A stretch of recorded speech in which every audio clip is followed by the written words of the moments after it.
Bu blenderların en büyük sorunu şu bıçaklarının düşmesi. Bakın bir süre sonra bu bıçaklar düşüyor. Bunun çok basit bir tamiri var.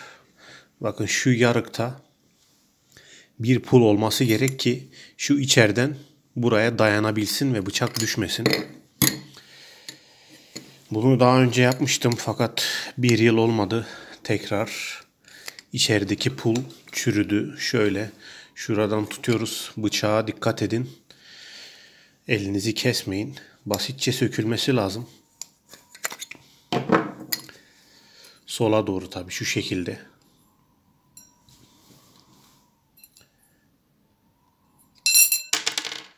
Şu bıçak sökülür. Şuralarda da pul vardır. Şunları kaybetmiyorsunuz. Bu da arkadan şu şekilde çıkar. Bakın şurada bir pul var. Şurada şöyle bir yarığımız var. Pulu buraya koyacağız ve bıçak bir daha düşmeyecek. Şimdi daha önceki videomda bunu soranlar olmuş. Şöyle sanayiye gittiğinizde elinizde malzeme olması gerek. Somundu, civataydı, yıldız başlıydı. İşte bunlar 3-16 pul geniş. İşte burada şu 5 metrik pul olarak geçer. Dışı dardır. Bilmeyenler için anlatıyorum ki çünkü sanayiye gittiğimde ne diye isteyeceğim soranlar oluyor. Bakın şu da 4 metrik puldur. Bunlar metrik puldur. Bunlar ise inç olarak geçer. Dışı geniş puldur. 3-16, 3/16 olarak sınıflandırılır. Şimdi bizim kullanacağımız şu 4 olan.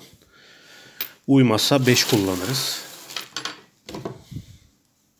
4 metrik pul derseniz size bunu vereceklerdir. Şimdi şuradan kesiyoruz bunu.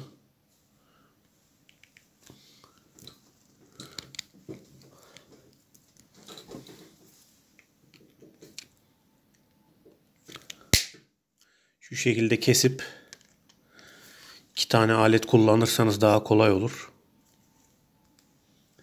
Şu şekilde açıyoruz. Bakın şöyle açtım çünkü buraya oturtturmamız gerekiyor.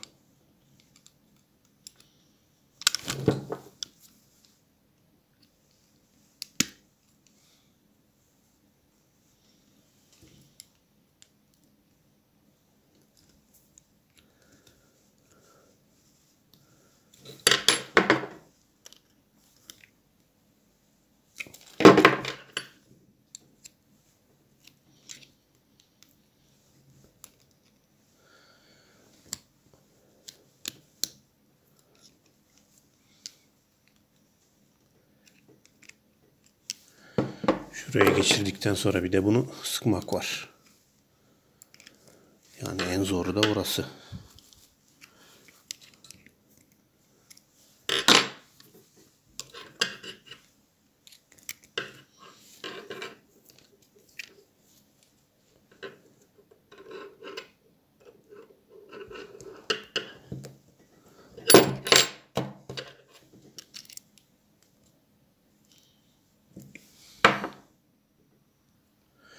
Şöyle yanlamasını açmak daha iyi oldu. Şimdi bunu bu şekilde sıkmaya çalışacağız. Parmağımızı karga burnuna kaptırmadan.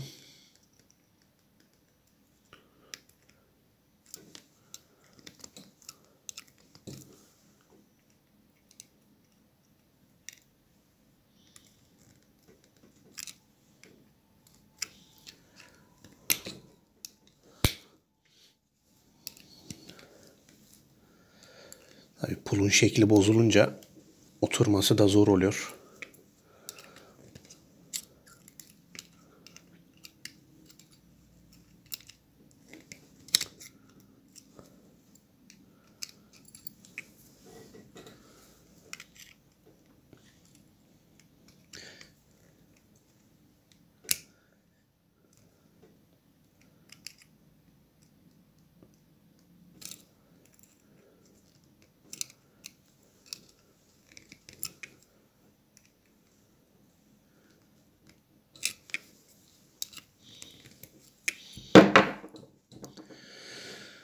Bu şekilde iş görecektir.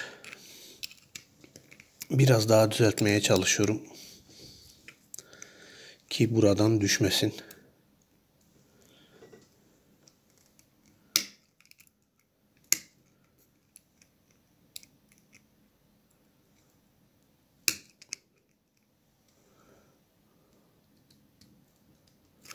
Evet, bu şekilde tam oturdu. Bakın bu şekilde hem bunun içinde dönsün hem de blenderın içinde dönsün. Böylece iş görecektir.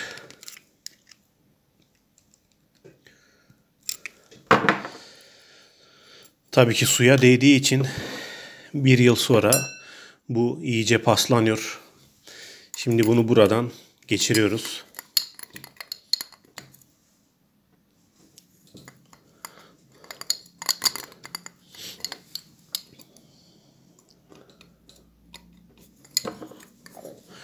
Bakın bu uç daha fazla çıkmayacak. Bir plastik, şu bir plastik pul en alta. Bir tane daha metal pulumuz var. Bir tane de plastik üstte olacak şekilde. Şöyle koyuyoruz. Ve bıçağımızı buraya vidalıyoruz. Sağa doğru sıkılır. Burası keskin taraf. Şu şekilde sıkacaksınız. Tabi dikkat edin. Biraz sıkıştıktan sonra zorlamayın. Bez ile tutun. Diğer taraftan tutacağız. Ve şu şekilde bu size doğru, bu da diğer tarafa doğru olacak şekilde şu şekilde iyice sıkıyoruz. Böylece blenderımızı tamir etmiş olduk. Bu şekilde düşmeyecek. Tabii o pul demir olduğu için ve bunu da yıkadığımız için haliyle paslanacak. Buna bir çare bulamadım henüz paslanmaya. Yani o pulun krom hali de var da o da çok yüksek fiyatlı olduğu için pek tercih edemiyoruz. Sonuçta küçücük bir pula 5 lira istiyorlar sanırım. O yüzden bu şekilde idare edeceksiniz. Bu şekilde blenderınızı tamir edebilirsiniz. Çok basittir tamiri. Herkes yapabilir. Sadece sanayiye gidip hırdavatçıdan şöyle 5 metrik, 4 metrik pul diyerek elinizde bu şekilde biraz malzeme bulundurabilirsiniz. Bu videolukta bu kadar. Umarım yardımcı olur. Abone olarak, takip ederek bana destek olabilirsiniz.